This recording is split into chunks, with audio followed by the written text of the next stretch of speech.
সবাই যখন মৃত্যুটাকে ভীষণ ভয় পায়, আমি তখন হাসতে হাসতে আল্লাহর কাছে ভীষণ সন্তুষ্টি নিয়ে পৌঁছতে চাই যে আমি একটা ন্যূনতম ওই জীবনটা লিড করতে পারলাম, যে আমি একটা ইনসাফের হাসি নিয়ে আমি আমার আল্লাহর কাছে পৌঁছতে চাই।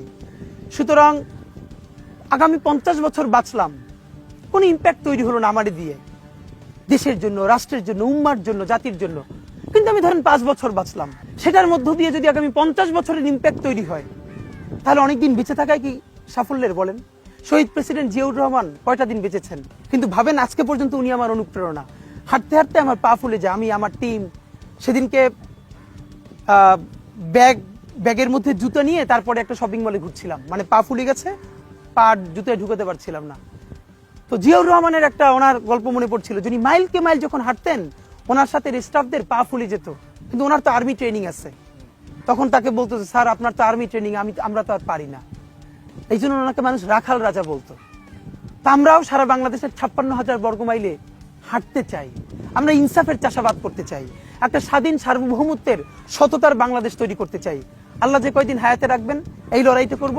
যেদিন নিয়ে যাবেন আমি স্বপ্ন দেখে যেতে চাই, আমি আমাদের এমন টিম, আমি আমার সন্তানকে রেখে যেতে চাই, আমার মৃত্যুর পরে যেন এই লড়াই বন্ধ না হয়, এই লড়াই যেন বাংলাদেশে কিয়ামত পর্যন্ত। এই হাদিকেই কেন গুলি করা হলো, কে হাদিকে গুলি করছে তার চাইতে কেন গুলি করছে এই প্রশ্নটা জরুরি। হাদি বর্ষা বিপ্লবের মধ্যে দিয়ে গড়ে ওঠা তরুণ এবং বিপুল সম্ভাবনাময় এক রাজনৈতিক নেতা।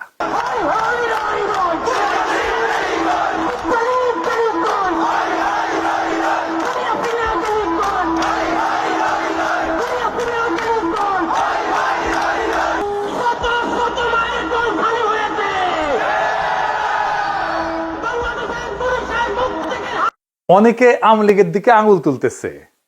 আওয়ামী লীগ অবশ্যই বর্ষা বিপ্লবের প্রধান শত্রু, কোনো সন্দেহ নাই, কিন্তু আওয়ামী লীগই কি একা বর্ষা বিপ্লবের একমাত্র শত্রু?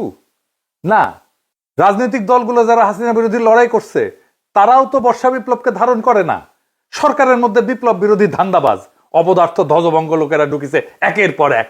প্রফেসর ইউনূস নিজের বউয়ের ডাক্তাররা ঢুকাইছে মন্ত্রী পরিষদে, বন্ধুর পোলারে ঢুকাইছে, তার গ্রামীণ ব্যাংকের লেসপেন্সার সব ঢুকাইছে, পলিটিক্যাল পার্টিগুলো তাদের নিজেদের লোকদেরকে ঢুকাইছে, এবং বেশিরভাগই অপদার্থ। না আছে এদের ম্যানেজমেন্ট স্কিল, না আছে পলিটিক্যাল নলেজ, না আছে সদিচ্ছা, না আছে শরীরে জোর। আওয়ামী লীগ অস্ত্র কিনে সশস্ত্র যুদ্ধের ডাক দিছে, অস্ত্র কিনে যুদ্ধ করার কথা ঘোষণা দিছে, একবার না বারবার, জেনেভায় যায় প্রকাশ্যে দিছে। দেখেন একের পর এক দেখান এইটা সে হোয়াটএভার ইট ইজ, আমাদের কথা হচ্ছে যে আমাদের এই সংগ্রাম লড়াই অব্যাহত রাখতে হবে, এই এদেরকে এখান থেকে উৎখাত করতে হবে। আর আমি সবসময় পার্সোনাল ক্যাপাসিটিতে একটা কথা বলি, সেটা হচ্ছে যে সশস্ত্র সংগ্রাম ইজ দ্য অ্যান্সার। হয়তোবা বাংলাদেশ আওয়ামী লীগ এই নীতিতে হয়তো এখনো যায়নি, কিন্তু ব্যক্তিগতভাবে আমার ক্যাপাসিটি হচ্ছে যে we have to take up arms এবং we have to resist ourselves, because আমাদেরকে খুন করছে, আমাদেরকে পাল্টা লড়াই অব্যাহত করতে হবে, এবং এটাই হচ্ছে আমাদের স্ট্যান্ড। আমার কাছে মনে হয় ব্যক্তিগতভাবে আমার স্ট্যান্ড। দেখেন আর একটা দেখান, অস্ত্র হাতে নেওয়া ছাড়া, গেরিলা যুদ্ধ ছাড়া এই রাজাকারদের বিরুদ্ধে জেতা যাবে না। আমি আবারও আপনাকে বলি যে সশস্ত্র সংগ্রাম, গেরিলা প্রস্তুতি, এগুলো আমাদের জন্য জরুরি এবং সেটা আমাদেরকে ভাবা শুরু করা উচিত। আমি মনে করি বাংলাদেশ আওয়ামী লীগের এসব পুতু পুতু পুতু পুতু রাজনীতি করার সুযোগ নাই। আমরা দেখব যদি ভালোই ভালোই কাজ হয় হবে, কিন্তু দেশ যদি এইভাবে পাকিস্তানের দিকে চলে যেতে থাকে, সশস্ত্র সংগ্রাম এবং আমাদেরকে এই গেরিলা সংগ্রাম বা আরেকটা মুক্তিযুদ্ধ ছাড়া আমাদের কোন রাস্তা নাই। এবার আর একটা দেখান, আমরা করতে হইলে এইখান থেকে পয়সা উঠান, আর যারা মন্ত্রী মিনিস্টার আসল বিদেশ তারাকে বলেন পয়সা দিবার জন্য, আমরাও পয়সা দিব। অস্ত্র কিনতে হবে, অস্ত্র কিনতে হবে, আমরা যুদ্ধ করতে হবে মাঠে। খালি মিছিল, খালি মিটিং আর মিছিল করলেও চলবে না, আমরা অস্ত্র ধরতে হবে, আমরা মাঠে নামতে হবে। দেখেছেন? শুধু কি এরা, হাসিনা স্পেন্সার, হাসিনা নিজেই বিপ্লবীদের হত্যার নির্দেশ দিছে। শুনেন, কথা কম গাছ বেশি। নেত্রী, আমাদের যে ভাই বোনদের হত্যা করেছে, আমরা অস্ত্র তুলে নিয়ে এদেরকে হত্যা করবো ইনশাল্লাহ আগামীতে। মুখে কথা একটু কম বলো তো, যারা কথা বেশি বলে তারা কিছু করতে পারে না। কথা কম গাছ বেশি, ঠিক আছে? মুখ দিয়ে বলতে যেও না, আগে করে দেখো। ঠিক আছে, খোদা হাফেজ। শুনেছেন? তারপরে তো এই ঘটনা, একটা রাষ্ট্রের বিরুদ্ধে সশস্ত্র সংগ্রাম বা প্রকাশ্য খুনের নির্দেশ দেওয়ার বিরুদ্ধে কিছু করছে প্রফেসর ইউনূসের সরকার? কিছুই করে নাই, কিচ্ছু করে নাই। আর ওদের সাহস আকাশে চড়ছে। হাসিনাকে ভারত ফেরত না পাঠাতে চাইলে নাকি আমাদের কিছুই করার নাই, এই বলে তৌহিদানন্দ প্রভুপাদ। শুনেন, ভারতকে রাজি হতে হবে অথবা চাইতে হবে তাকে ফেরত পাঠানো। রাজি না হলে আসলে তো করার কিছু নেই, আমরা রাজি করানোর চেষ্টা করতে থাকতে পারি, এটুকু। যেটা প্রথমে যেটা বলছিলেন, এটা একটু প্রসেসের ব্যাপার আছে, প্রসেস তো চলছে, দেখা যাক আমরা কতটুকু অ্যাচিভ করতে পারি। শুনেছেন, এটারে বিএনপি ঢুকাইছে, দেখা দিলাম এটা উপদেষ্টা মন্ডলীতে। এতটাই অপদার্থ, করার কিছু নাই তো তুই উপদেষ্টা আসুস কেন? 111 আমলা ওরে বানাই দিছে মন্ত্রী, এরা গালাইলে ওর গায়ে মাখে না, এতটাই নির্লজ্জ, এতটাই ক্ষমতা লোভী। এদের দিয়া প্রফেসর ইউনূস ফ্যাসিবাদের আগমন ঠেকাবে। হ্যাঁ, কি আর কমো, বালটা ঠেকাইতে পারবে। নির্বাচনের তফসিল ঘোষণা করছে না, দেখেন কি ভয়াবহ রক্তপাত হয় এই পুরা নির্বাচনী সময়, কিছুই ঠেকাইতে পারবে না। কেউ তো কথা শোনে না, আমলারাও কথা শোনে না, ক্ষমতায় বসেছে, রাষ্ট্রযন্ত্রের উপরে কোনো নিয়ন্ত্রণ প্রতিষ্ঠা করতে পারে নাই এই 2 বছরে। এত সাপোর্ট দিয়ে গেছে, কোনো সেটব্যাট নাই। আচ্ছা বলেন, এনএসআই, ডিজিএফআই যদি না জানে কারা ঢাকা 8 আসনের প্রার্থী শরীফ ওসমান হাদিকে হত্যার উদ্দেশ্যে গুলি করছে, তাহলে এই সংস্থাগুলো বন্ধ করে তো দিতে হবে। এগুলা রাখার যুক্তি কি? এই সংস্থা দুইটার প্রধানদের আজকে তো বিদায় করে দেওয়া উচিত, এরা কিছুই করতে পারবে না। জাতীয় নিরাপত্তা উপদেষ্টা একজনকে বানাইছে। হ্যাঁ, অনেকে বলে আপনার গুরুজন, ওনারা নিয়ে ভিডিও টিডিও বানাইছেন, ওনারে আবার তা আমি কি করব? যে যায় লঙ্কায় সেই তো হয় রাবণ। সে ক্ষমতা উপভোগ করিচ্ছে আর বিএনপির সাথে ঘুটু করিচ্ছে, বিএনপির সাথে ঘুটু করিচ্ছে যেন বিএনপি তাকে পররাষ্ট্রমন্ত্রী বানায়। হাদিকে খুন করার এই ভয়ঙ্কর অপারেশনে যারা যুক্ত ছিল তাদেরকে গ্রেপ্তার করে বিচারের আওতায় না আনতে পারলে প্রফেসর ইউনূস সরকার 12 ফেব্রুয়ারি জাতীয় নির্বাচন সম্পন্ন করতে পারবে না, লিখে রাখতে পারবে। বর্ষা বিপ্লবকে কোনোভাবে মেনে নিতে পারেনি কায়েমি গোষ্ঠী। আর এক দল আছে বর্ষা বিপ্লবকে বিপ্লব বলে স্বীকারই করতে চায় না, বলে এটা অভ্যুত্থান। এটা অভ্যুত্থান নাকি বিপ্লব খুব নির্দোষ বিতর্ক বইলা মনে হয় না, কিন্তু এখানে লুকায় আছে হাদির গুলি খাওয়ার নিশানা। আসেন সেটা বুঝে দেখি। এক শ্রেণীর জাউরা আছে, দেখবেন বলবে এসে আমি সহ কয়েকজন নাকি দেশটারে অস্থির করে রাখছি। বিপ্লবের পরে কোনো দেশ সুস্থির হয় না, কখনো হয় না, বিপ্লবের ইতিহাসে এটা নাই। সুস্থির করার জন্যই বিপ্লবী সরকার লাগে। অভ্যুত্থান আর বিপ্লব এক জিনিস না। আমি যদি বাঘরে বিলাই ভেবে ম্যানেজ করি তাহলে বাঘ বাঁচবে নাকি বিলাইয়ের সার্ভিস আদর পাবো আমি? কোনোটাই তো হবে না। এই বিপ্লব না অভ্যুত্থান, এই জিনিসটা বুঝার ভুলের এই খেসারত জাতিকে দশকের পর দশক দিতে হবে। আমি বলে দিলাম, আমি পরিষ্কার করে বুঝাই বলি কেন অভ্যুত্থানের পরে দেশ দ্রুত স্বাভাবিক হয় আর কেন বিপ্লবের পরে দেশ দীর্ঘদিন অস্থির থাকে এবং কেন বিপ্লবের সঙ্গেই প্রতি বিপ্লব জন্ম নেয় কিন্তু অভ্যুত্থানের পরে প্রতি বিপ্লব জন্ম নেয় না। আসেন সেই জিনিসটা বুঝে দেখি। অভ্যুত্থান মানে কি? অভ্যুত্থান মানে ক্ষমতার হস্তান্তর, রাষ্ট্রের রূপান্তর না। ক্ষমতা এক হাত থেকে আর এক হাতে যাবে, রাষ্ট্র বদলাবে না। অভ্যুত্থানে বদলায় কে শাসন করবে, কিন্তু বদলায় না রাষ্ট্রের কাঠামো, আইন, আদালত, ব্যুরোক্রেসি, সেনাবাহিনী, তার কর ব্যবস্থা, আন্তর্জাতিক চুক্তি। এই জন্যই আমরা ভারতের সাথে হাসিনার কর চুক্তি বাতিল করতে পারি নাই। এই কারণে অভ্যুত্থানের পরদিন ব্যাংক খুলে যায়, অফিস চলে, পাসপোর্ট ইস্যু হয়, কোর্ট বসে, বিদ্যুৎ আসে, রাষ্ট্র কাজ করে। কারণ রাষ্ট্র তখনও জীবিত থাকে, শুধু চালক বদলায়। আর 2024-এ বর্ষা বিপ্লবে কি হয়েছে এটা চিন্তা করে দেখেন। থানা ফাঁকা হয়ে গেছে, পুলিশ নাই, পালায় গেছে। আদালত ফাঁকা হয়ে গেছে, বিচারপতিরা পালায় গেছে, প্রধান বিচারপতি সহ। হয় নাই? বিপ্লব মানে কি? বিপ্লব মানে শুধু শাসক বদল না, বিপ্লব মানে কে শাসন করবে, কেন শাসন করবে, কিভাবে শাসন করবে, কোন আইনে, কোন নৈতিকতায়, সব প্রশ্ন নতুন করে তোলে, নতুন করে ফয়সালা হয়। হান্না আরেন্ট বলছিলেন যে ইংরেজিতে লিখেছে, ইংরেজি যেহেতু লিখেছে ঠিকই লিখেছে, তাই না? আমি বাংলা কইরা বলি, বিপ্লব মানে নতুন কর্তৃত্ব তৈরি করা, নতুন কর্তৃত্বকে প্রতিষ্ঠা করা। বিপ্লব মানে পুরনো বৈধতা ধ্বংস, নতুন বৈধতাকে আনা। নতুন বৈধতা আনতে হয় বিপ্লবী সরকার দিয়া। সে বিপ্লবী সরকার যদি আপনি না করেন, আপনার বৈধতা, আপনার কন্ট্রোল, আপনার নিয়ন্ত্রণ, আপনার অথরিটি দাঁড়ায় না। প্রফেসর ইউনূসের অথরিটি দাঁড়ায়নি, এই জন্যই দাঁড়ায়নি। কেন হয় প্রতি বিপ্লব হয় বিপ্লবের পরে? কারণ বিপ্লব কাউকে না কাউকে বলে তোমার দর্শন ভুল, তোমার আদর্শ ভুল, তোমার বিশ্বাস ভুল, তোমার সম্পত্তি অবৈধ, তুমি দেশের শত্রু, তুমি জনগণের শত্রু। তাই যখন কেউ সব হারায় তখন সে লড়াই করে। অভ্যুত্থানে কেউ সব হারায় না, বিপ্লবে অনেকে সব হারায়। বিপ্লবে আওয়ামী লীগের সব হারানোর কথা ছিল, ভারতের সব হারানোর কথা ছিল, হারায় নাই। সব রক্ষা করা হয়েছে। তাই প্রতি বিপ্লব জন্মায় বিপ্লবের গর্ভেই। বিপ্লবী সরকারের দরকার পড়ে প্রতি বিপ্লব থেকে বিপ্লবকে রক্ষা করার জন্য। ইতিহাসে দেখেন, ইতিহাস কি বলে, শ্রীলঙ্কা তো প্রেসিডেন্ট পাশে দখল করে ফেলছিল না জনতা, ওইটা অভ্যুত্থান ছিল, দেশটা সুস্থির হইতে সময় লাগেনি। নেপালও কি হয়েছে, তাই হয়েছে না, নেপাল সুস্থির হয়ে গেছে না, সময় লাগেনি, কারণ ওইটা অভ্যুত্থান ছিল। বাংলাদেশ সুস্থির হচ্ছে না কেন?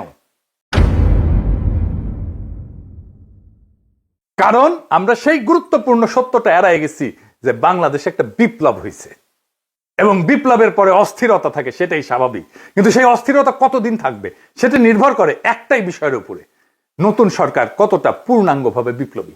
আমরা সেটাকেই বলছিলাম বিপ্লবী সরকার।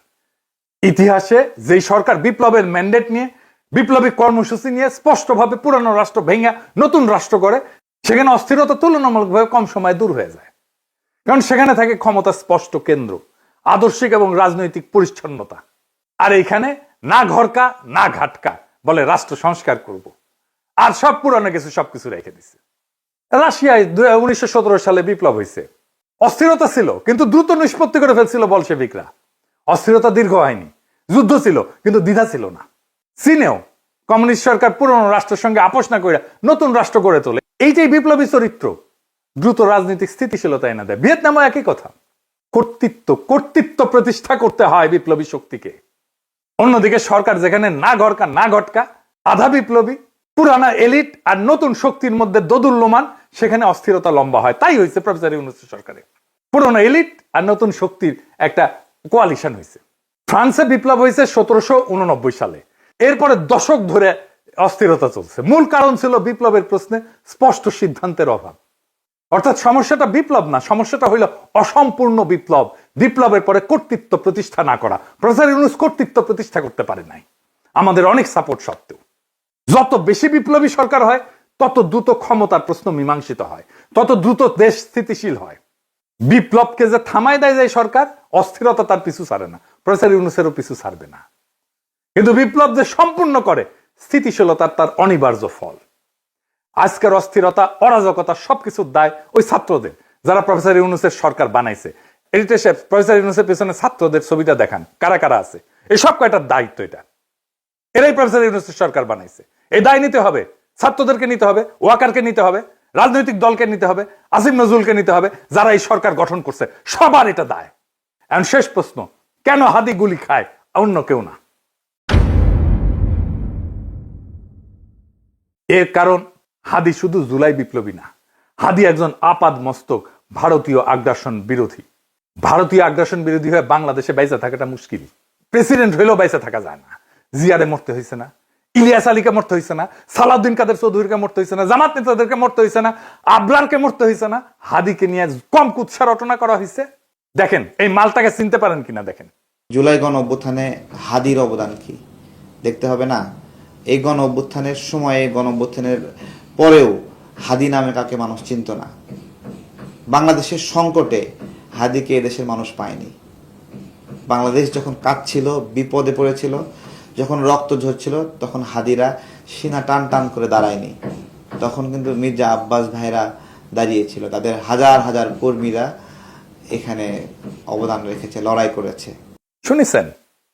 শুনিছেন এই বাটপারকে বিএনপি কোলে তুলে রাখে।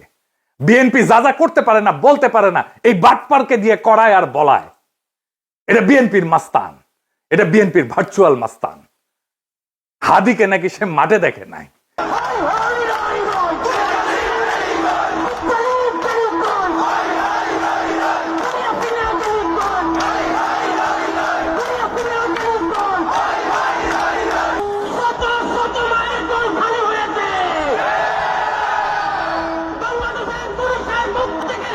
ওই বর্ষা বিপ্লবের হেডমাস্টার, ওর কাছে রোল কল কইরা বর্ষা বিপ্লবের স্টেক নিতে হবে। ওরে কিছু বললে বিএনপির বুদ্ধিজীবী ডাক্তার জাহেদ পর্যন্ত সেট করে ওঠে, কাইন্ডা শেষ হয়ে যায়। এই এপিসোড যখন রিলিজ হবে তখন হাদির ঠিক কি অবস্থা থাকবে আমি জানি না। এখনো পর্যন্ত হাদি ভালো আছে। হাদির কথায় আপনারা বারে বারে মৃত্যুর কথা আসতো, শহীদ মৃত্যুর কথা আসতো। আমরা তার এইরকম একটা কথা শুনেই এপিসোডটা শেষ করব। কিন্তু একটা কথা আপনাদেরকে স্পষ্ট করে বলে যেতে চাই, জুলাই বিপ্লবকে বিজয়ী করা ছাড়া আমাদের সামনে আর কোনো রাস্তা খোলা নাই। প্রফেসর ইউনূস বিপ্লবকে লক্ষ্যভ্রষ্ট করেছে, আমরা আবার সেই বিপ্লবকে সম্পন্ন করব, বিজয় করব, প্রয়োজনে আবার এক নদীর রক্ত পাড়ি দেব, কিন্তু বিজয় নিয়ে ঘরে ফিরবো ইনশাল্লাহ। শরীফ ওসমান হাদির ঘটনার প্রেক্ষিতে ডক্টর ইউনূস সরকার নড়ে চড়ে বসে বিরাট বিরাট কিছু সিদ্ধান্ত নিয়েছে। তার মধ্যে একটা সিদ্ধান্ত চেতনাবাজদের, এখন চেতনাবাজদের মধ্যে সবচেয়ে বড় হচ্ছে বিএনপি, চেতনাবাজদের দীর্ঘদিনের রাজনীতি ব্যর্থ, মুক্তিযুদ্ধ ব্যবসায়ীদের দীর্ঘদিনের রাজনীতি ব্যর্থ। বাংলাদেশে ৭১ ব্যবসা চলবে না, ৭১ নিয়ে কোনো ইখতিলাফ নাই, আমরা সবাই স্বাধীনতার পক্ষে, দ্যাটস ইট। ১৯৭১ সালের ১৬ই ডিসেম্বর পর থেকেই ৭১ নিয়ে ইখতিলাফ বন্ধ হওয়া উচিত ছিল, কিন্তু না, ভারত এই বিষয়টা বাংলাদেশের মধ্যে আমাদের নিজেদের মধ্যে বিভাজনের একটা উপাদান হিসেবে রেখে দিয়েছে, ভারত রেখে দিয়েছে। এটা ভারতের ষড়যন্ত্র। আমরা যদি ভারতের ষড়যন্ত্রের কবলে না পড়তাম তাহলে কি হতো? তাহলে হতো যে বাংলাদেশ স্বাধীন। এখানে কে স্বাধীনতার পক্ষে বিপক্ষে কে, এগুলো নিয়ে কোনো কথা না। জার্মানিতে যান, এমনকি আপনি ভারতে যান, ভারত তো স্বাধীন হয়েছে, পূর্ব তিমুরে যান, বিভিন্ন জায়গায় যান, পৃথিবীর কোথাও দেখবেন না যে একটা দেশ স্বাধীন হওয়ার পর তারা রাজনীতিতে গালি দেয় যে অমুকের স্বাধীনতার পক্ষে তুই স্বাধীনতা বিরোধী, তুই রাজাকার ছিলি। পৃথিবীর কোথাও নাই, কারণ স্বাধীন হয়ে গেলে তখন পক্ষে বিপক্ষে থাকে না। আধুনিক যুগে পৃথিবীর অনেক দেশ স্বাধীন হয়েছে গণভোটের মাধ্যমে। যে আপনারা কি ইন্দোনেশিয়ার সাথে থাকবেন না আলাদা খ্রিস্টান স্বাধীন রাষ্ট্র হবেন, আপনারা কে কোন পক্ষে? গণভোট দেন। গণভোটে দেখা গেছে যে প্রায় ৪০-৪৫% মানুষ স্বাধীনতার বিরুদ্ধে ভোট দিছে, কিন্তু ৫১%-৫২% মানুষ স্বাধীনতার পক্ষে ভোট দিছে। দেশ স্বাধীন হয়ে গেছে। স্বাধীন হওয়ার পরে যারা স্বাধীনতার বিপক্ষে ভোট দিয়েছে তাদেরকে গালি দেয় যে তুই স্বাধীনতা বিরোধী, তুই স্বাধীনতার বিপক্ষে ভোট দিছ। এরকম কোনো এক্সাম্পল নাই। অতএব এই স্বাধীনতার পক্ষে বিপক্ষে গালি দেয়া, এটা হচ্ছে ভারতের নোংরা রাজনীতি বাংলাদেশে চাপিয়ে দিয়েছে। ১৯৭১ সালে ১৬ই ডিসেম্বরের পর থেকে স্বাধীনতার পক্ষের বিপক্ষের কেউ নেই। যারা বাংলাদেশে থেকে গিয়েছে, যারা বিপক্ষে তারা তো পাকিস্তানে চলে গেছে, তারা তো আর বাংলাদেশে আসবে না। এবং যারা বাংলাদেশকে মানতে না পারছে, একবার স্বাধীনতার সময় আপনারা দেখেছেন যে দেশভাগের পরে যারা এই ভূখণ্ডকে মানতে না পেরেছে তারা সবাই ভারত চলে গেছে, জায়গা জমি ছেড়ে হাজার হাজার লক্ষ লক্ষ হিন্দু ভারত চলে গেছে, আছে না? পাকিস্তানেও তো অনেকে চলে গেছে এবং অনেককে পাকিস্তান নিয়েও গেছে, কিন্তু যারা দেশে থেকে গিয়েছে তাদেরকে স্বাধীনতা বিরোধী বলার অধিকার কারণে সবাই স্বাধীনতাকে মেনে নিয়েছে। কিন্তু না, স্বাধীনতার পক্ষে বিপক্ষে বিভাজন ভারতের দালালেরা করে যাচ্ছে, সেই ৫৪ বছর যাবত করে যাচ্ছে। এবং না, রাজনীতিটা কি নোংরা দেখেন। মুক্তিযোদ্ধারা প্রায় সময় মারা গেছে, অল্প কয়েকজন জীবিত আছে। মুক্তিযুদ্ধের সাথে কারো তুলনা করা যাবে না। হ্যাঁ, এরাই শ্রেষ্ঠ, এদের চাইতে যেন কোনোভাবে কেউ কাউকে একটু উপরে মনে না হয়, এরকম নানান হাবিজাবি কথাবার্তা। অথচ মুক্তিযোদ্ধাদের নিয়ে কোনো ইখতিলাফ নেই, তাদেরকে কেউ অসম্মান করছে না। ওই যে কোটা সংস্কার আন্দোলনের মূল ভিত্তি, বিরোধিতা করার মূল ভিত্তি ছিল না মুক্তিযোদ্ধার বিরোধিতা, মুক্তিযোদ্ধা কোটার বিরোধিতা। চেতনাবাদের লিমিট দেখেন, ফাজলামি। কিন্তু না, এই সরকার এসে এগুলো সব খেয়ে দিয়েছে। কিভাবে? তারা ১৯৭১ সালের মুক্তিযুদ্ধ, এই যে ২৪শে যে গণনা, এটাও একটা যুদ্ধ। এই সরকার এস্টাবলিশ করেছে কাগজে কলমে আইনে। জুলাই যোদ্ধাদের আলাদা স্বীকৃতি দিয়েছে, কার্ড দিয়েছে, তাদেরকে ভাতার ব্যবস্থা করেছে। এ থেকে যেটা হলো যে মুক্তিযোদ্ধারা মুক্তিযুদ্ধ, জুলাই যোদ্ধারাও যোদ্ধা। মানে অনেকে দেখবেন না টকশোতে খুব চেতনাবাজি করে, মুক্তিযুদ্ধের সাথে আপনি তুলনা করছেন। এবং অনেকে ভেবাচেকা খেয়ে বলে না না না না আমি ৭১ সাথে তুলনা করছি না, ৭১ সবার উপরে। কিন্তু না, কাগজে কলমে এরাও ভাতা পায়, এরাও ভাতা পায়, এরাও যোদ্ধা, এরাও যোদ্ধা, এবং এরাও সরকারি সুযোগ সুবিধা পায়, এরাও পায়। ইউনূস সরকার এটা করেছে। কার্যত কিন্তু প্রায় সমান সমান হয়ে গেল। মর্যাদার দিক থেকে কিছু কিছু পার্সপেক্টিভে ৭১ মুক্তিযোদ্ধারা বড়, কিছু কিছু পার্সপেক্টিভে ২৪ মুক্তিযোদ্ধারা বড়। কিন্তু সরকার আলাদা অধিদপ্তর করা থেকে শুরু করে যেসব সিদ্ধান্ত নিয়েছে সেটা অসাধারণ। সেটা এই মুক্তিযুদ্ধ ব্যবসায় লালবাতি জ্বালায়, এবং আলাদাভাবে তারা ইউনিক, তারা এলিয়েন, তাদের সাথে পৃথিবীর কোনো কিছু তুলনা নাই, এরকম কোনো ভাইব থাকে না। এরকম আরেকটা সিদ্ধান্ত শরীফ ওসমান হাদির ঘটনার প্রেক্ষিতে সরকার নিয়েছে। জুলাই যোদ্ধাদের জন্য বিশেষ নিরাপত্তার ব্যবস্থা নেওয়া হয়েছে। এর মানে মুক্তিযুদ্ধের পর যেরকম তারা আলাদা সুযোগ সুবিধা পায়, জুলাই এটা নিছক কোনো গণঅভ্যুত্থান নয়, এটা একটা বিপ্লব। এই বিপ্লবীদের এখন হত্যা করতে চায়, অতএব তাদেরকে প্রোটেকশন দিতে হবে রাষ্ট্রীয়ভাবে। এটাই সরকার করছে, যে জুলাই যোদ্ধাদের নিরাপত্তার জন্য বিশেষ ব্যবস্থা নেওয়া হয়েছে। তাহলে জুলাই যোদ্ধারা তো এখন মুক্তিযোদ্ধাদের চাইতে বেশি সুযোগ সুবিধা পাচ্ছে। আপনার মুক্তিযুদ্ধের চেতনা ব্যবসা কোথায়? এইভাবে। আর বিএনপি তো দেখেছে তাদের কোনো রাজনীতি নাই, তারা চাঁদাবাজি করে পচে গিয়েছে। এই কারণে এই মুক্তিযুদ্ধের কেন্দ্রিক যে ভারতের রাজনীতি, ভারতের ষড়যন্ত্রের রাজনীতি, আওয়ামী ন্যারেটিভ, ওইটাকেই তাদের রাজনীতির একমাত্র ক্যাপিটাল বানিয়েছে।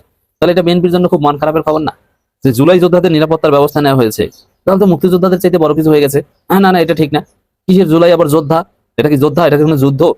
একটা গণতান্ত্রিক লিবারেল আন্দোলন, বিএনপি তো এটাকে এইভাবে দেখে, একটা লিবারেল আন্দোলন, একটা শান্তিপূর্ণ আন্দোলন, এটাকে আপনি যুদ্ধ বলছেন? না না, এটা হবে না। তো বিএনপির চেতনা এভাবে ইউনুস বাস দিচ্ছে। তো দর্শক দেখেন, এখানে বিএনপি রাজনীতি এখানে কিন্তু ধরা খেয়ে গেছে নতুন প্রজন্মের কাছে, আগামীর বাংলাদেশের কাছে। এখানে এই বিএনপির এই চেতনার রাজনীতি কিন্তু নাই। মুক্তিযুদ্ধ ব্যবসা এখানে কিন্তু থাকে না, কারণ এদেরকে যেভাবে যোদ্ধা বলছে, যেভাবে নিরাপত্তা দিচ্ছে, যেভাবে সুযোগ সুবিধা দিচ্ছে, এটা নতুন কিছু, বুঝতে পারছেন। তো দর্শক আমরা দেখি একটু খবরটা। বর্তমান অন্তর্বর্তী সরকারের পক্ষ থেকে জুলাই গণঅভ্যুত্থানে সম্মুখ সারির যোদ্ধাদের জন্য বিশেষ নিরাপত্তার ব্যবস্থা নেওয়া হচ্ছে বলে জানিয়েছেন স্বরাষ্ট্র উপদেষ্টা লেফটেন্যান্ট জেনারেল অবসরপ্রাপ্ত মোহাম্মদ জাহাঙ্গীর আলম চৌধুরী। সচিবালয় মন্ত্রণালয় সভাকক্ষে আইন শৃঙ্খলা সংক্রান্ত কোর কমিটির বৈঠক শেষে সাংবাদিকদের তিনি এ তথ্য জানান। আগামী রাজনীতিতে জুলাই যোদ্ধারাই ডমিনেট করবে, মুক্তিযোদ্ধারা কিন্তু এখন নাই, যারা আছে তাদের বয়স নেই, তারা ভারসাম্যহীন কথাবার্তা বলে। যেমন মির্জা ফখরুল নাকি মুক্তিযোদ্ধা, অথচ যদিও রাজাকার পুত্র, মুক্তিযোদ্ধা না, কিন্তু দাবি করে। কিন্তু মির্জা ফখরুল জানেনই না কোথায় কি ঘটে, ইনকিলাব মঞ্চ কি আর শরীফ ওসমান হাদি কি জানেই না। এর মানে এক্সপার্ট মান রাজনীতিতে। মুক্তিযোদ্ধা যারা, এরা রাজনীতিতে কেউ কখনো সক্রিয় নেই, ব্রেন কাজ করে না। এর মানে এই না যে মুক্তিযোদ্ধাদের আমরা অপমান করছি। মুক্তিযোদ্ধারা এখনো আমার কাছে জাতির শ্রেষ্ঠ সন্তান, উই স্যালিউট দেম। কিন্তু ওই যে মুক্তিযোদ্ধা তো আসাদুজ্জামান খান কামাল মুক্তিযোদ্ধা, এই টাইপের মুক্তিযোদ্ধাদের কথা বলছে। কিন্তু আমি আখতারুজ্জামান রঞ্জনের মতো একজন ভালো হয়ে যাওয়া মুক্তিযোদ্ধার কথা বলছি না। মোহাম্মদ জাহাঙ্গীর আলম চৌধুরী বলেন, জুলাই গণঅভ্যুত্থান সম্মুখীন যোদ্ধাদের নিরাপত্তা নিশ্চিত করতে হবে। অবৈধ অস্ত্র লুটপাট যারা করেছে তাদের বিরুদ্ধে ওগুলো উদ্ধার করা হবে, নানান কিছু। এই সিদ্ধান্ত ঐতিহাসিক। এরকম ছোট ছোট সিদ্ধান্ত, মূলত জুলাই কেন্দ্রিক নানান সিদ্ধান্ত, রাষ্ট্রীয় সিদ্ধান্ত মুক্তিযুদ্ধ ব্যবসাকে আসলে রাষ্ট্রীয়ভাবে খেয়ে দেয়। এই জন্য বিএনপি মুক্তিযুদ্ধ ব্যবসা করেও কিন্তু জনপ্রিয়তা 1% বাড়াতে পারছে না, বরং এই মুক্তিযুদ্ধ ব্যবসা যত করে ভোট তত কমে।